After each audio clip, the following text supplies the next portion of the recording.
Հոկտեմբերի 1-ի 12:01 Միացյալ Նահանգների կառավարությունը պաշտոնապես շատդաունի աշխատանքի դադարեցման ռեժիմում է։ Գործադիրի աշխատանքային ժամացույցի սլաքները կանգ առան, երբ կոնգրեսում հանրապետականներն ու դեմոկրատները չկարողացան համաձայնության գալ կառավարության ֆինանսավորումը շարունակելու շուրջ։ Արդյունքում 100 հազարավոր պետական աշխատակիցներ ուղարկվել են չվճարվող արձակուրդի, իսկ մի շարք դաշնային ծառայությունների աշխատանքը կասեցվել է։ Ճգնաժամի պատճառը քաղաքական է։ Դեմոկրատները պնդում են, որ ֆինանսավորման ցանկացած օրագիծ պետք է ներառի առողջապահական սուբսիդիաների երկարաձգում, մինչդեռ հանրապետականները պահանջում են այս երկու հարցերը դիտարկել առանձին։ Սպիտակ տանը կայացած հանդիպումից հետո փակուղու համար կողմերը միմյանց մեղադրեցին։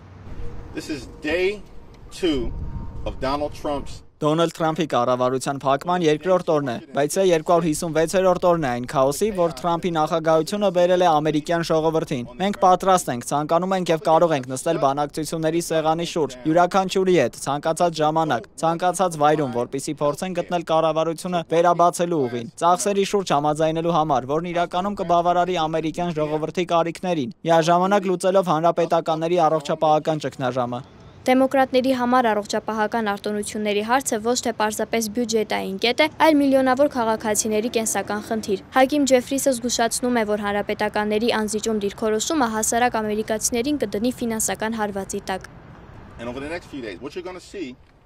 Եվ առաջիկա օրերին դուք կտեսնեք, որ ավելի քան 20 միլիոն ամերիկացիներ կբախվեն առողջապահական ապահովագրավճարների, համավճարների եւ նվազեցումների կտրուկ աճի, քանի որ հանրապետականները չեն ցանկանում երկարաձգել մատչելի առողջապահության մասին օրենքի հարկային արտոնությունները։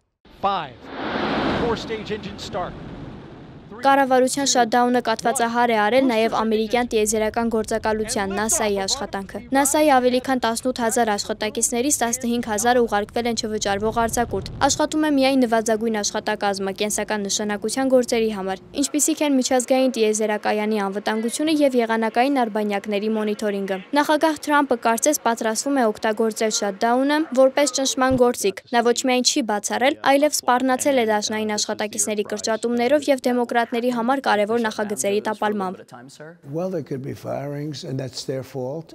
Կարող են լինել աշխատանքից հեռացումներ, եւ դա նրանց մեղքն է։ Բացի այդ, կարող են լինել նաեւ այլ միջոցներ։ Մենք կարող ենք կրճատել նրանց կարևոր նախագծերը, նույնիսկ ընդմիշտ չեղարկել։ Շատերն ասում են, որ ես Թրամփս ցանկացել եմ սա, բայց ես դա չեմ ցանկացել։ Շատերն այդպես են ասում, քանի որ ես իրավունք ունեմ կրճատելու այն, ինչը երբեք չպետք է հաստատվեր, եւ ըստ ամենայնի ես դա կանեմ։ Բայց քաղաքական մրցակցությունից զատ շատդաունն ունի իրական շոշափելի հետևանքներ։ Դաշնային աշխատակիցների արհմիության նախագահը զգուշացնում է, որ այս իրավիճակը խաթարում է պետական մարմինների աշխատանքը եւ դժվարացնում նոր մասնագետների հավաքագրումը։ Դաշնային աշխատակիցները 25%-ով ավելի քիչ են վաստակում, քան մասնավոր հատվածում նույն աշխատանքը կատարողները, ինչը դաշնային կառավարությանը դնում է իրական անբարենպաստ դիրքում։ Ավելին, մարդիկ տեսնում են, որ նրանք հարգանք չեն ցուցաբերում դաշնային աշխատուժի նկատմամբ։ Նրանք վիրավորում են, վախեցնում, աշխատանքից հեռացնում։ Այս կառավարությունում տեղի են ունենում քաղաքական հետապնդումներ, որոնք առաջ երբեք չեն եղել։ Տնտեսական տվյալների հրապարակման դադարեցումը զգուշավոր է դարձրել ներդրողներին, սակայն անորոշության պայմաններում կտրուկ աճել է ապահով ապաստարան համարվող ակտիվների, մասնավորապես ոսկու պահանջարկը, որի գինը հասել է ռեկորդային մակարդակի։ Այս ներքաղաքական պայքարի ֆոնին, որտեղ կողմերը միմյանց մեղադրում են երկիրը վտանգի տակ դնելու մեջ, նախագահ Թրամփը իր ապագա ծրագրերի մասին է խոսում։ Մեծ ծրագրեր ունեմ։ Այո, ունեմ մեծ ծրագրեր։ Ես ուզում եմ գոյատևել։ Դա հենց իմ ծրագրերից հիմնականն է։ Տեսեք, թե ինչ է տեղի ունենում։ Դա խելագարություն է։ Այդ խելագար դեմոկրատների օգտագործած հռետորաբանությունը շատ վտանգավոր է։ Նրանք քաղաքականությունը դարձրել են շատ վտանգավոր։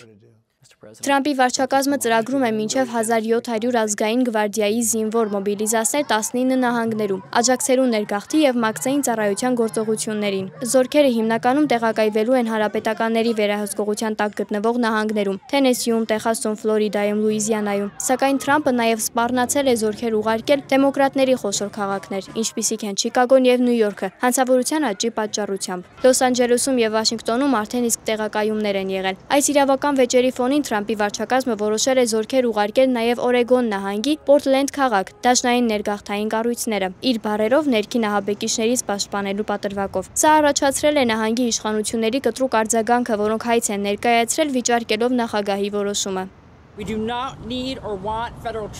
Մեզ պետք չեն եւ մենք չենք ուզում դաշնային զորքեր Օրեգոնում, որոնք վախ են սերմանում, հակամարտություն ստեղծում եւ անկեղծ ասած սրում են մի իրավիճակ, որը վերահսկողության տակ է։ Դա խախտում է ինքնակառավարման մեր իրավունքը, խոչընդոտում է տեղական իրավապահ մարմինների իրենց առաքելություն իրականացնելու կարողությանը։ Կարծում եմ նախագահը չունի նահանգի տարածքում դաշնային զորքեր տեղակայելու լիազորություն։ Օրեգոնը մեր տունն է, այն ռազմական թիրախ չէ։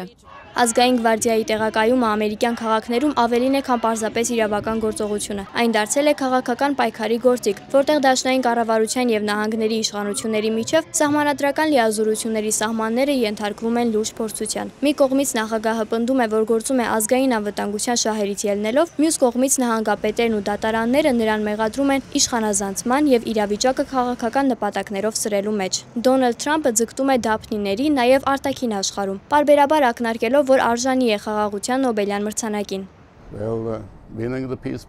Դե Դոնալդ Թրամփի համար Նոբելյան խաղաղության մրցանակ ստանալը բացարձակապես բացառված է, եւ պատճառը հիմնականում այն է, որ նա աջակցում է Գազայում շարունակվող ցեղասպանությանը, թեև ասում է, թե ատում է մարդկանց սպանությունը։ Ֆրանսիայի նախագահ Էմանուել Մակրոնը հստակեցնում է, որ այս տարի խաղաղության մրցանակի ճանապարհն անցնում է մեկ կետով՝ Գազայում պատերազմի դադարեցմամբ։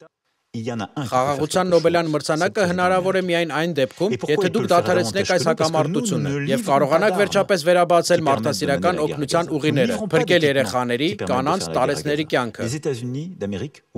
Միացյալ Նահանգների 4 նախագահ է ստացել այս մրցանակը՝ Թեոդոր Ռուզվելտը, Վուդրո Վիլսոնը, Ջիմի Քարտերը եւ Բարակ Օբաման։ Բոլորն են միջազգային դիվանագիտության մեջ իրենց ներդրման համար։ Աշխարհի ուշադրությունը շուտով կսևեռվի Օսլոյին, որտեղ հոկտեմբերի 10-ին կհայտարարվի խաղաղության Նոբելյան մրցանակի դափնեկրի անունը։ Նոբելյան փորձագետները գրեթե միաբերան պնդում են, որ Թրամփը չի կարող հաղթել, քանի որ նրա քաղաքականությունը քանդում է այն միջազգային կարգը, որը փորձում է պաշտպանել Նոբելյան կոմիտեն։ Սակայն անկախ նրանից, թե ով կստանա մեդալն ու $1,200,000, Թրամփի համար այս թեման ամենայն հավանականությամբ կմնա քաղաքական շահարկումների առարկա։ Իսկ այսօրվա իրողությունն այն է, որ խաղաղության մասին խոսող նախագահը ներքաշված է մի ճգնաժամի մեջ, որը նրա կառավարման ընթացքում արդեն երկրորդ անգամ կատվածահար է արել իր իսկ երկրի գործադիրի աշխատանքը։ Աննա Հարությունյան, Reopen Media։